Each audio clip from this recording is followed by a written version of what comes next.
Précédemment dans Vengeance de glace. Adrien et Cédric, deux randonneurs qui virent leur avenir totalement changé au détour d'une tempête. Sans le vouloir, ils s'aventurèrent au sein d'une région du nom de Territoria, en passant par les villes qui la composent, de Kertinberg à Novertensgrad. Ils se retrouvèrent tous les deux impliqués dans les rouages d'une rébellion. La capitale de cette dernière croula sous un dernier assaut en emportant le dictateur avec lui. Après avoir reçu l'appel d'un détective à leur recherche, un jeune adolescent du nom d'Ethan Kalpatrov les poursuivit, accompagné de 4 hommes surarmés. Et alors que Adrien et Cédric se retrouvèrent à genoux sur des rails, un coup de feu retentit.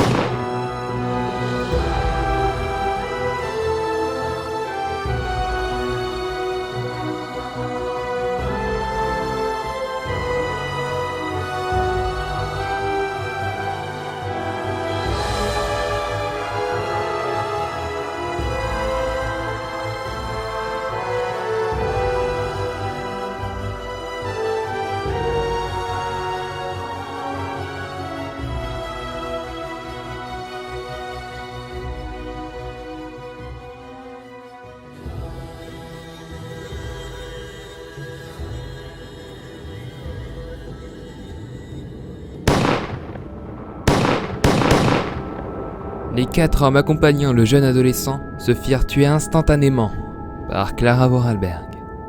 Elle n'était pas morte et surveillait de près nos 2 jeunes amis. Elle s'avança sur les rails en maintenant Ethan en joue, et inversement. La victoire appartient à celui qui tirera le plus vite, mais qui se résoudra à appuyer sur la gâchette en premier. Vous êtes qui ? Clara Vorarlberg, fille d'Istenfield. Et toi ? Ethan Kalpatrov, fils du guide suprême de Territoria. Pourquoi vous vous en prenez à eux ? On raconte plein de choses sur eux. Des étrangers tout droit venus de nulle part, qui atterrissent à Kertinberg.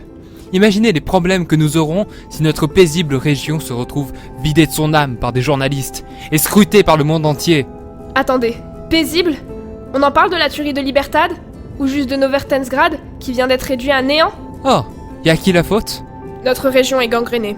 Novertensgrad était l'épicentre de ce fléau. Ton père n'était qu'un tyran avide de pouvoir. Sans parler de ce que vous cachez là-bas. De quoi vous parlez ? Oh, je vois. Ton père ne t'a pas mis au courant. Cédric, Adrien, éloignez-vous des rails. Qu'est-ce que vous faites ? Vois-tu, fils du tyran, j'habite ici depuis bien plus longtemps que toi, et je connais Territoria comme ma poche. Un train vint arriver puis ralentir entre Ethan et Clara. Cédric et Adrien, qui sont avec beaucoup de mal, suivirent leur sauveuse à l'intérieur et s'en allèrent tous les 3 vers une ville regorgeant encore bien des surprises. Clara, c'est bien ça ? Oui, oui. Enchanté, Cédric. Bon, écoutez, Adrien ne va bientôt plus pouvoir marcher si on continue comme ça.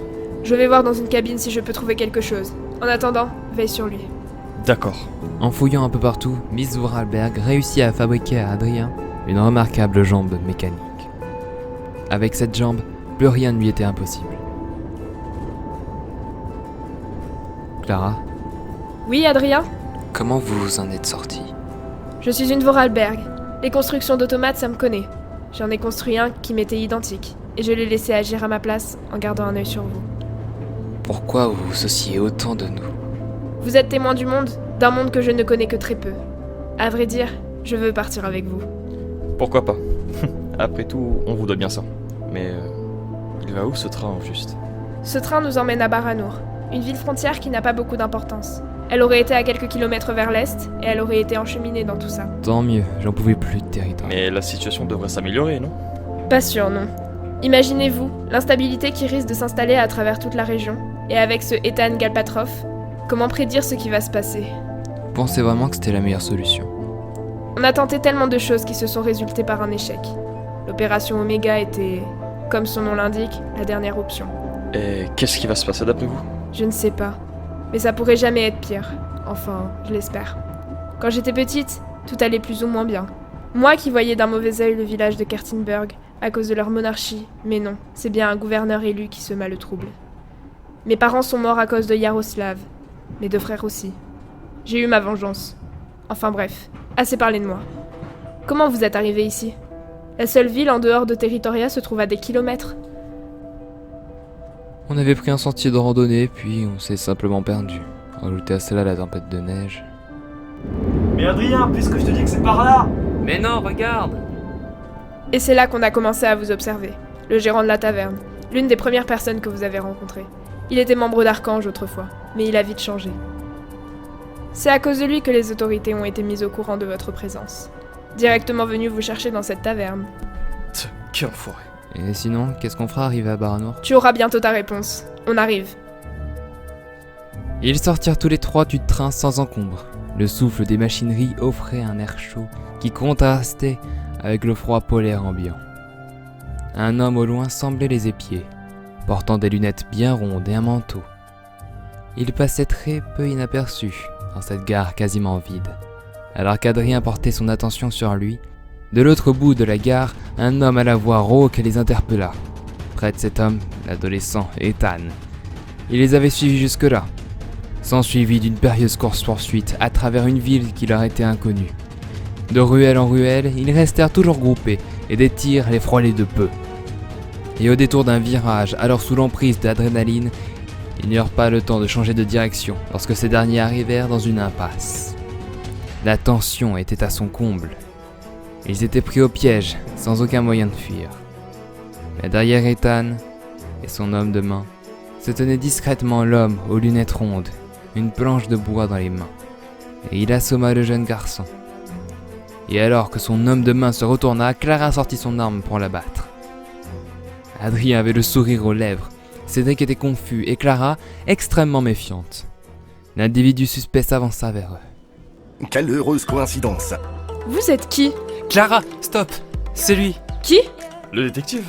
Vous auriez pu me prévenir que vous attendiez quelqu'un? Il s'est passé tellement de choses. Enfin bref, vous êtes là maintenant. Très heureux de vous retrouver enfin. Et donc, vous êtes là pour... Vous ramener à la maison. Vous n'avez plus rien à faire ici, ou, je le crains, vous ne comptez pas que des amis. C'est moi qui les guide, Sherlock. Arrêtez ça tout de suite. Arrêtez quoi? Je crois qu'il voudrait que tu baisses ton arme, Clara. Oh d'accord, je la refais. C'est moi qui les guide, Sherlock. Alors on me suit. Soyez raisonnable. Raisonnable. Vous débarquez comme une fleur? Et vous pensez pouvoir les ramener comme ça? Sachez-le, ma probité professionnelle n'a jamais été prise en défaut en plus de 20 ans de carrière. Dans ce cas, dites-nous ce qu'on doit faire. Il y a, j'imagine, quelques obstacles procéduriers à franchir avant de pouvoir quitter le pays. Donc on va sans doute se rendre dans une douane et demander des papiers? Et ensuite? Il ne nous reste donc plus qu'à attendre l'arrivée d'un représentant des autorités militaires régionales pour les procédures administratives. À vrai dire, en tant que ville frontière, Baranour appartient à Territoria, donc techniquement vous venez tout juste d'assommer les autorités militaires régionales. Suite à cela, alertés par les coups de feu, les policiers de Baranour les encerclèrent. Leur seule option était de coopérer. Les voici dans une modeste cellule du commissariat.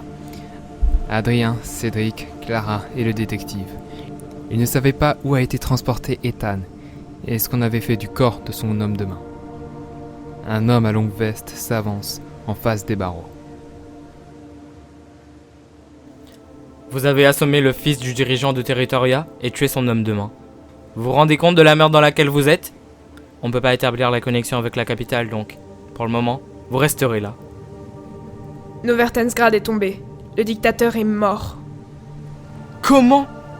Archange a libéré Territoria de son tyran. Foutaise! Si vous attendez une quelconque réponse de là-bas, vous pourrez attendre longtemps. On vient de me le confirmer.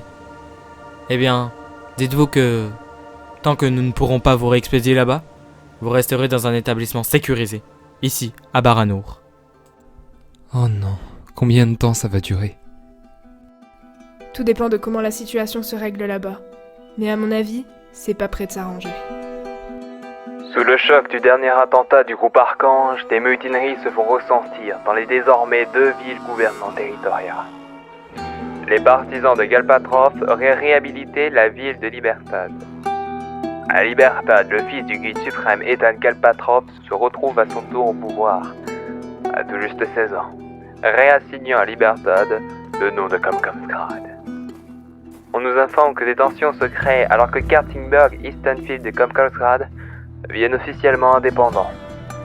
À la chute de notre regretté dirigeant suprême, les États arborent leur investiture originale.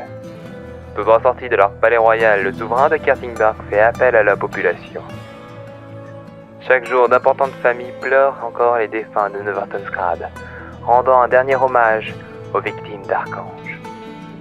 En ce moment même, plusieurs coups de feu résonnent au sein même du Parlement d'Eastonfield.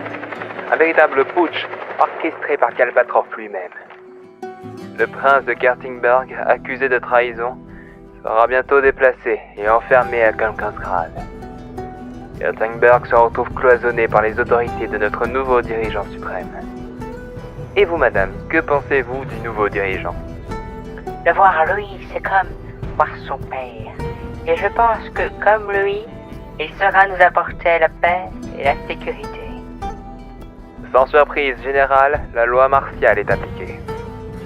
Aux dernières nouvelles, un projet d'amendement visant à changer le nom de la région vu le jour. Et Territoria sera prochainement nommé Enderstadt.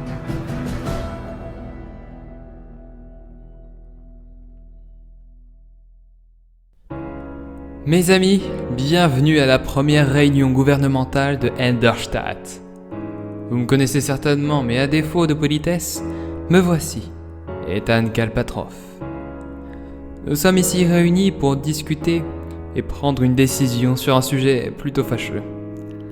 Les camps de concentration de la forêt d'Eastonfield. Alors oui, le terme de camp a une mauvaise connotation. Mais attardons-nous sur la signification des mots. Le mot concentration signifie simplement une concentration de quelque chose.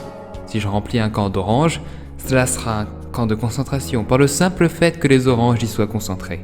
Ce qui, à vrai dire, me semblerait tout bonnement délicieux. Et cette notion de camp remonte à loin. Au commencement même de Territoria, les premiers réfugiés de guerre n'ayant pas de place dans nos maisons se sont regroupés dans ces camps pour travailler et ainsi vivre. Tout est plus vieux que ce que nous pensons, et tout ce qui est vieux est voué à se reproduire à nouveau. Ces venants de guerre qui ont, en travaillant pour nous, bâti les fondements de notre société actuelle. Ma pensée est que, parmi notre société durement établie, il y a des personnes nuisibles qui convoitent l'anarchie, qui vantent le vice et violent notre bien-être. Alors, comment y remédier ? En médecine, comment se débarrasse-t-on du cancer ou d'une quelconque maladie ? On élimine les cellules qui gangrènent notre corps afin qu'ils puissent guérir.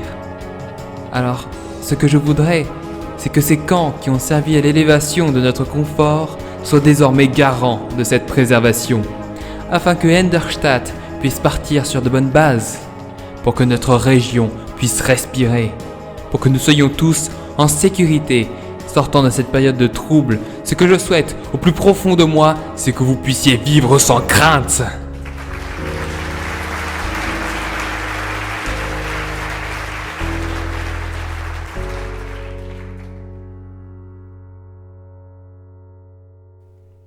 En écoutant l'unique station de radio passant à Baranour, Clara constata que ce pourquoi elle s'était battue pendant tout ce temps n'aura servi à rien. Le nom de Galpatroff fut toujours assigné à la même chose. Et au bout d'un mois de détention, ils allèrent être déportés à Enderstadt. Le train était prêt. Affligés, les poignets liés, ils s'avancèrent calmement vers ce qui allait les amener en direction d'un camp du nom de Erstwhile, situé dans les forêts d'Eastonfield.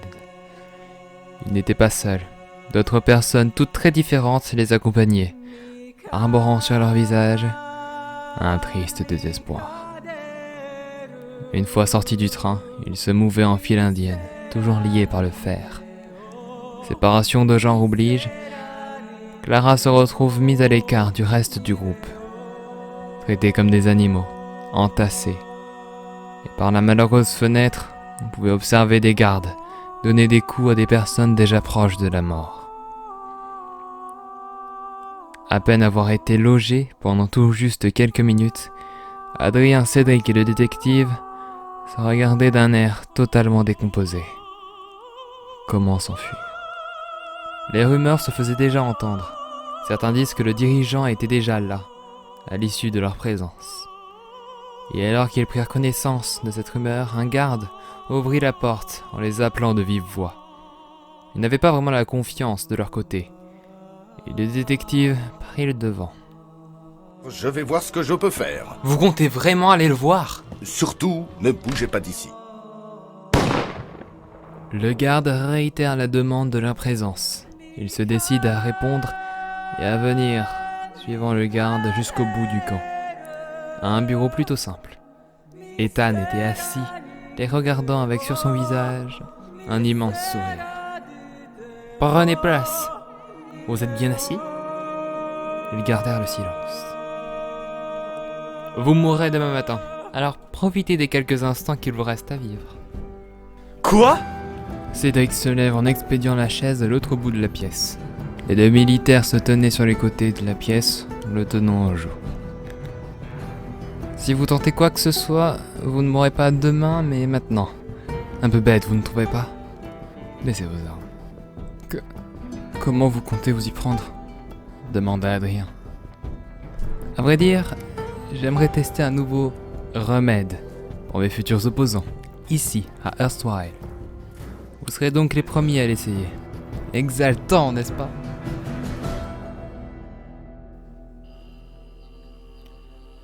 Adrien Fleuret et Cédric Walker passèrent une terrible nuit. Ils n'avaient aucune idée de ce que devenait Clara. Ils ne souhaitaient pas vraiment voir demain. Leur exécution était programmée et encadrée. Mais ce ne sont pas simplement ces pensées qui gâchèrent leur nuit. Les cris désespérés, l'humidité maladive et les gardes de nuit passant les matraques sur les barreaux avec pour unique but de perturber leur sommeil.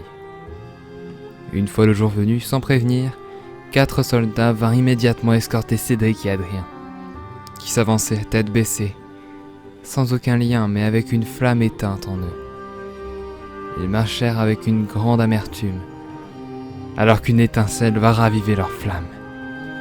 Depuis une colline, une roquette vint exploser tout l'aile ouest du laboratoire, et une brèche était créée, suivie d'un second tir qui fit succomber le réseau électrique de tout Earthwide. Toutes les cellules se sont ouvertes, et une foule de gens couraient sans savoir où aller. Une véritable anarchie, un mouvement si conséquent que les gardes furent submergés par la supériorité numérique des détenus. Par la brèche, passa un véhicule blindé qui freina près de nos deux amis. Montez, vite! Clara? Dépêchez-vous! J'ai réussi à m'enfuir, j'ai retrouvé des amis, point barre. Maintenant je dois vous sortir de là. Ils sortirent du camp et rejoignirent une route peu fréquentée. Clara s'arrête et descend, et passe le volant à Adrien. Mais qu'est-ce que tu fais? Je peux pas les laisser. Je suis désolée, ils ont besoin de moi. Je pensais que tu voulais voir le monde avec nous. Parlez-moi de lui. Comment le décrire? Il est immensément grand, merveilleux, rempli de surprises et il t'aurait plu, je crois. J'en doute pas. Avant que vous partiez, j'aimerais vous dire un truc. Mes 2 frères auraient eu le même âge que vous s'ils auraient été toujours vivants. Bonne route les amis.